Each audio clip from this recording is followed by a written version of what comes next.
Because our next speaker, she is on fire. She just wrote her book. Nothing just wrote her book, she just published her book. And she is so ready because she's getting ready for her a conference in Jamaica. So yes, Mother Wow. Miranda, she is on fire. So are we ready to spotlight Mother Miranda? And before I start reading her intro? Miranda, please open up your video. You're not on video. There you go. Okay, good. Right. So good. Thank you. Thank you so much. So Mother Miranda Sutherland, Miriam Sutherland, Reverend Miriam Sutherland, known as the Queen of Graceful and Purposeful Aging, is a GeroSpiritual Life Coach, ordained priest, and intuitive life designer. Here we go with that word again, intuitive. We don't plan this stuff. I know God is in the mix here.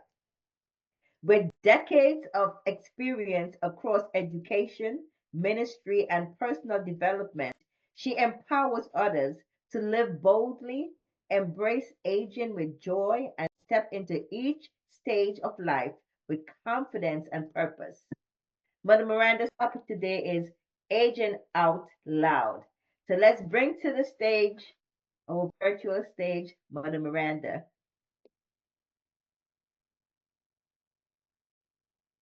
Hello, everyone. How are you? Open your mics and just let me hear you. How are you? Great. Hello, How are you? hello. Good. You're there. Great You're Hello, there. morning. we are You're here. Oh, there. hello. Wonderful. Great. I am excited to be here. I'm going to be sharing my screen, but I'm going to be talking about aging out loud before I get to sharing my screen. And what I'm sharing today, it's for persons who are approaching 60. Do we have anyone approaching 60? Yes, yes. Yes, yes. Yes, yes. Yes, yes. Do we have anyone after 60? Yes, yes. Yes, yes.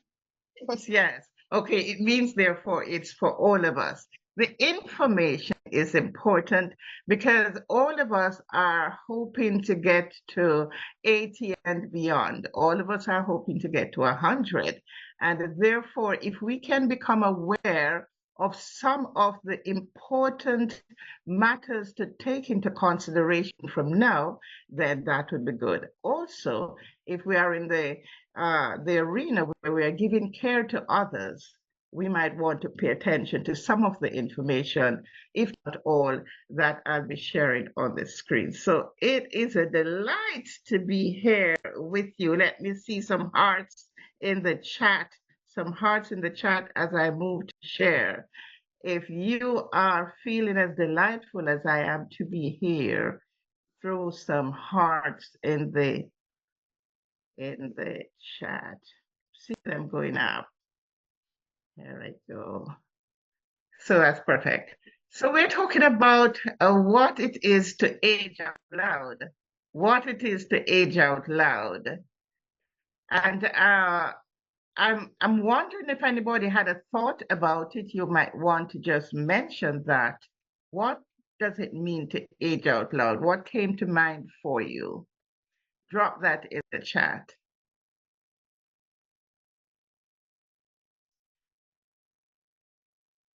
To age out loud, by my working definition for you,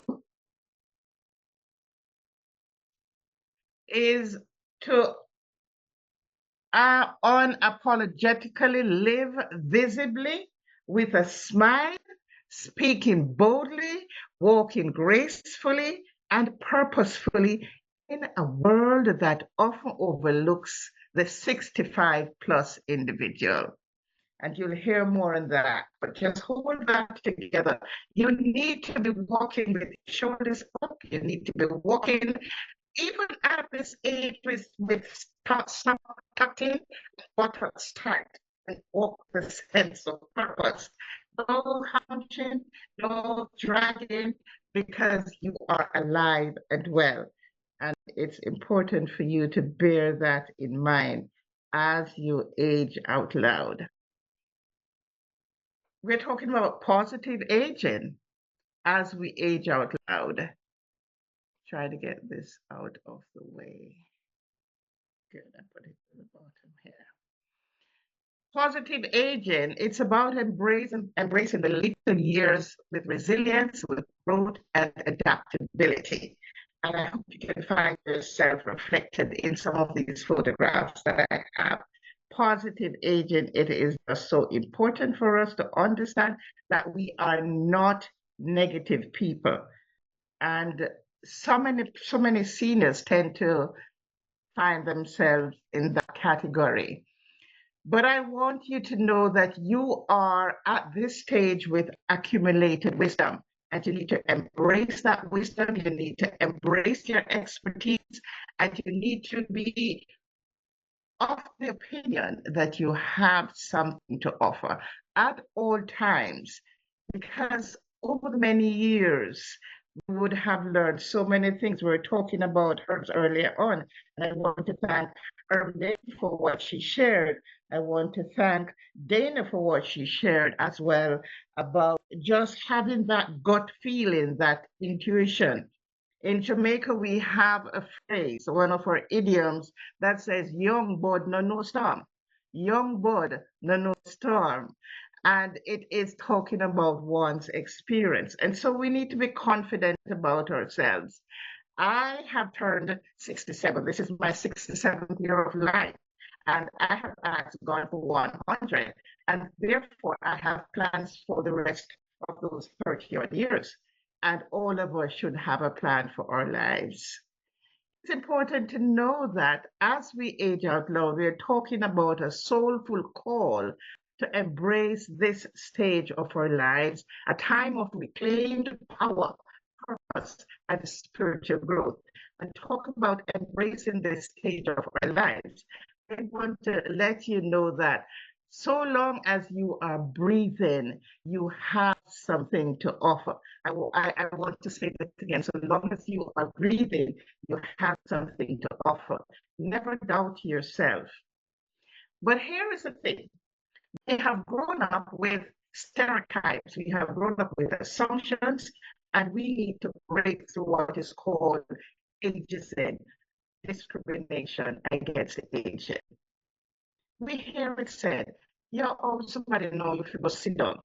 Meaning that you're old, you are to go and take a soft seat somewhere and allow the young people to come forward. I believe that we need to defy that. And that's why I'm an advocate. That's why I'm the dynamic queen of graceful aging. I'm looking the part and I'm speaking the part, and I'm inviting you to come along with me. We're seeing some of these photographs. Seniors can do, yes, that you can, even exercise. Let us look at some of the misconceptions.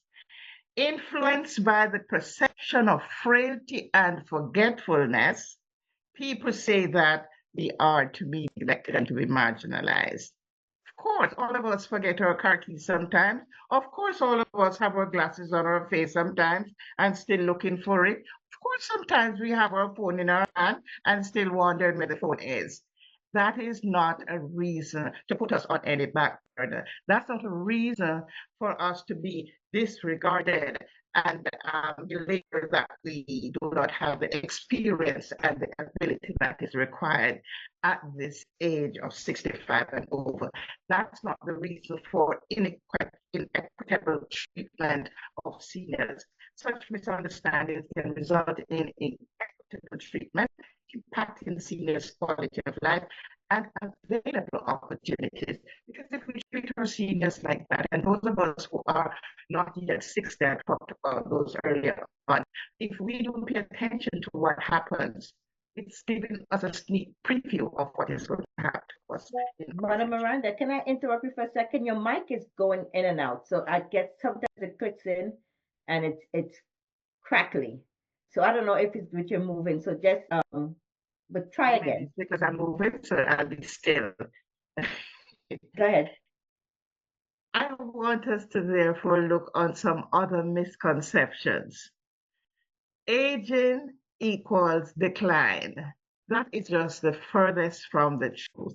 Whether you're young or whether you're older, whether you are young or you are mature, then illness can take you. You can decline so many different ways. So why put that label on us? Older adults are not interested in learning. So far from the truth. Why are we here, a few of us on this call? And in very many places that I show up, the adults are paying attention to the latest, not to mention technology that's here as well. Older adults are not interested in exercise. That is so far from the truth.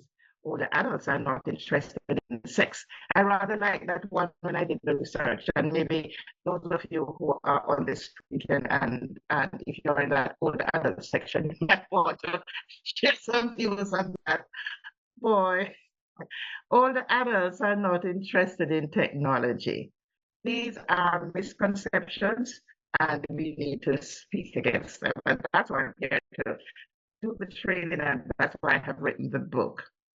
I want to tell you a heartfelt story that in one of the churches that I was a part of, this lady was young and wonderful. She was on the choir. She made my wedding cake. Uh, and for years, I kept a little of that cake. You know, we keep the cake until we have the one. But she sang on the choir. And do you know, as she got older, she was being asked to step back. It pained my heart. And this is one of the reasons why I found myself writing about aging at this time, because we quickly dismiss those who are seniors.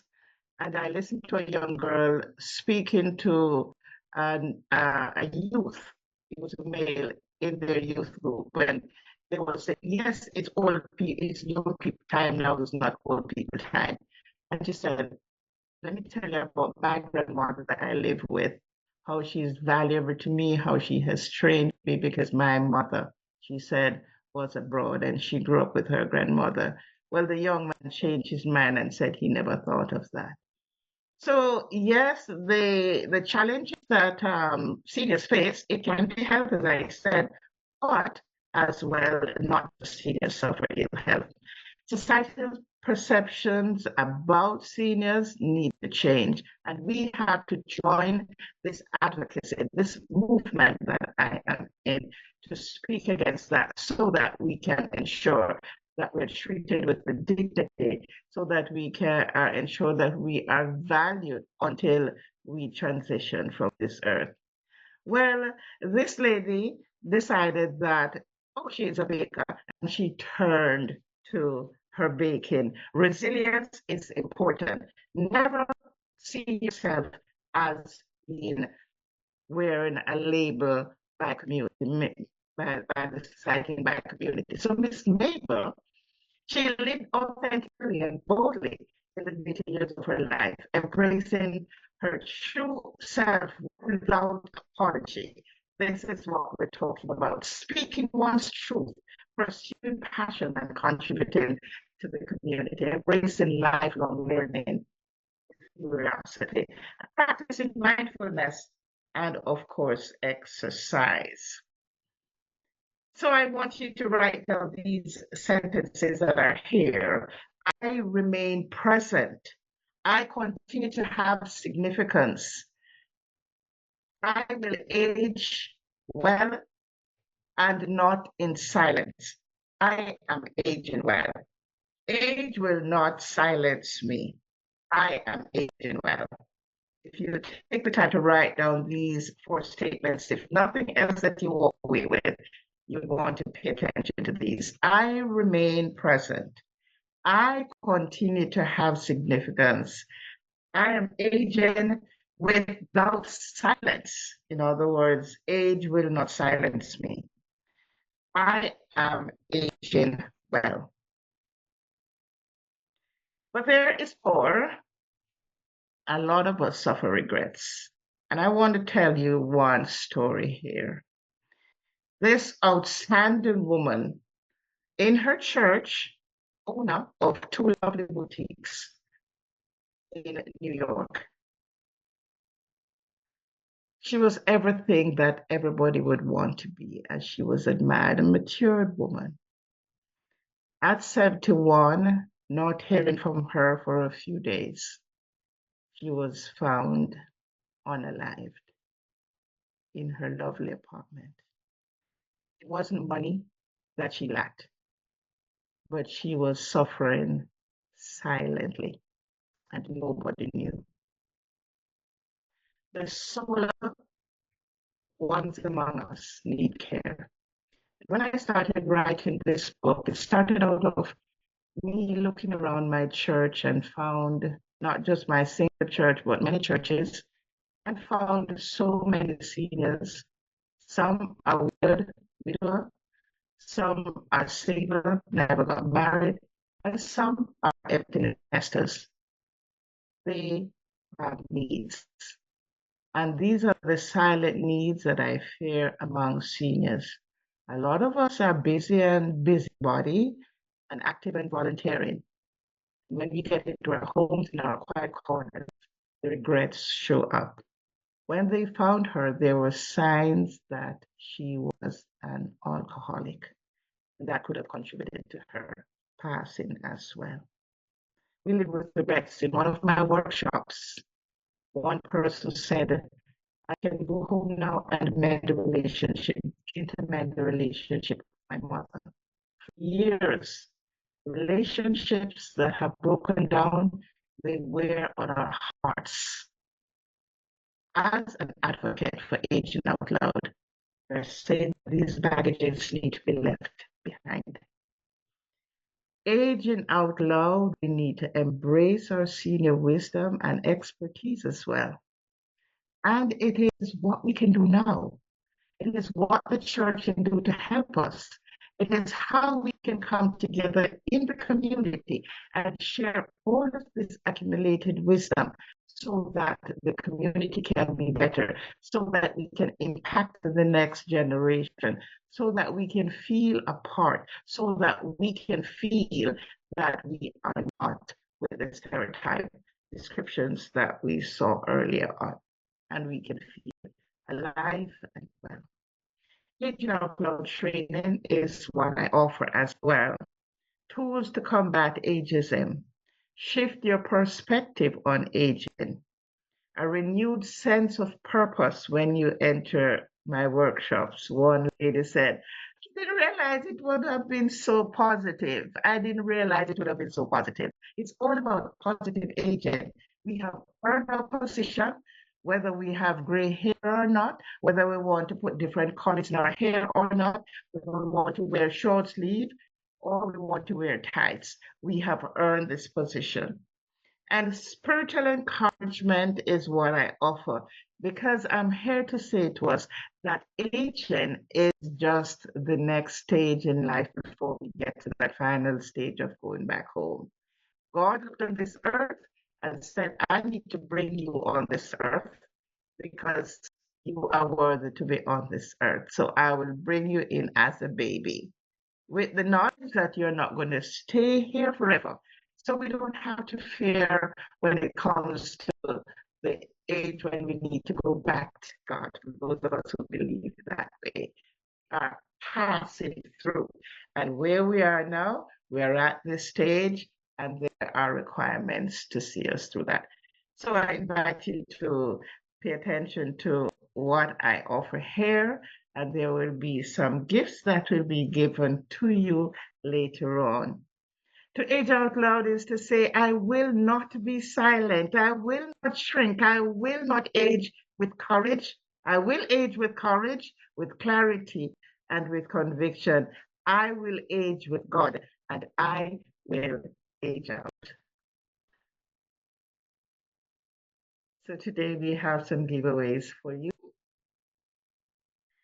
There are three things. My book, Aging Out Loud, is right here in my hand, and that's the book picture on the cover and on the side.